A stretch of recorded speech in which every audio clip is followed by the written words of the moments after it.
जिस प्रकार से एक विशिष्ट प्रकार की राजनीति चल रही है जो देश की आंतरिक सुरक्षा और ताने बाने को ध्वस्त करने के लिए किसी भी कीमत तक जाकर कमर कसे हुए दिखाई पड़ती है, उसकी एक वानगी जो कई बार आप पश्चिम बंगाल में देख चुके हैं। आज न्यायालय द्वारा गठित एसआईटी की रिपोर्ट आने के बाद पश्चिम बंगाल की तृणमूल कांग्रेस सरकार की हिंदू विरोधी निर्ममता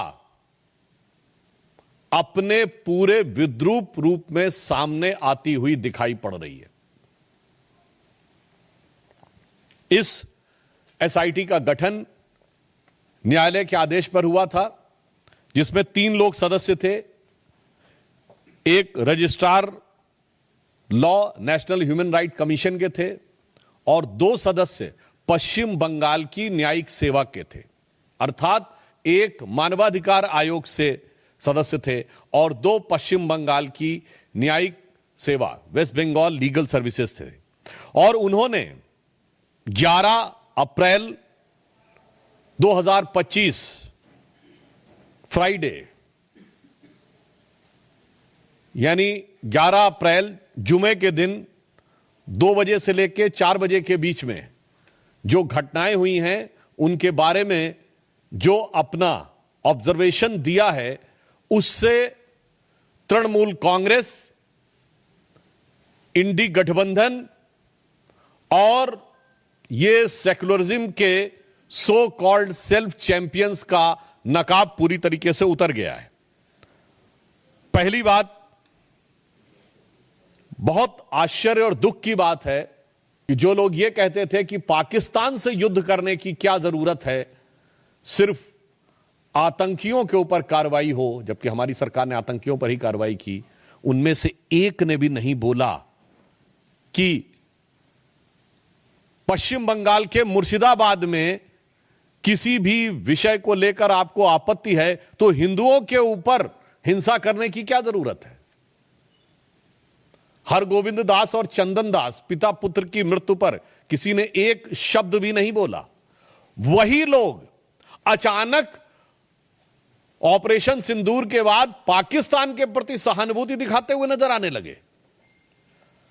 इसमें जो फाइंडिंग्स आई हैं, पहला पॉइंट जो तृणमूल कांग्रेस ने यह प्रचार करने का, भ्रम पैदा करने का प्रयास किया था कि इसमें बाहर के लोग शामिल थे। उनके कुछ सांसदों ने दूसरे राज्यों के लोगों का नाम लिया था, विशेषकर उत्तर प्रदेश बिहार का नाम लिया था, जो सरासर अनुचित है। परंतु इस फाइंडिंग में बहुत साफ साफ तौर पर तृणमूल कांग्रेस के नेता और एमएलए का नाम भी सामने आया है। और इसमें कहा गया है कि उनके 11 अप्रैल को, मैं इसको एज इट इज रीड करना चाहता हूं। All the attacks were carried out on the Friday 11th of April from 2 PM onwards under the instructions of local councillor Mehboob Alam and police and administration done nothing। तो ममता जी, ये तो आपकी party के बहुत महबूब नजर आ रहे हैं, आपकी पार्टी के बड़े प्रिय नजर आ रहे हैं। ये बात अब फाइंडिंग्स में बिल्कुल साफ हो गई। दूसरा विषय यह आया कि एक कुल मिलाकर इसमें बताया गया कि total of 113 houses were damaged and they even fled to Malda. जो ये कहने का प्रयास किया गया था कुछ नेताओं के द्वारा कि ऐसा तो कुछ खास हुआ ही नहीं, कोई महत्वपूर्ण, कोई ऐसी उल्लेखनीय घटना नहीं हुई, ये बात बिल्कुल साफ सामने आई कि 113 जो हाउसेस थे वो पूरी तरीके से विध्वंस हुआ। और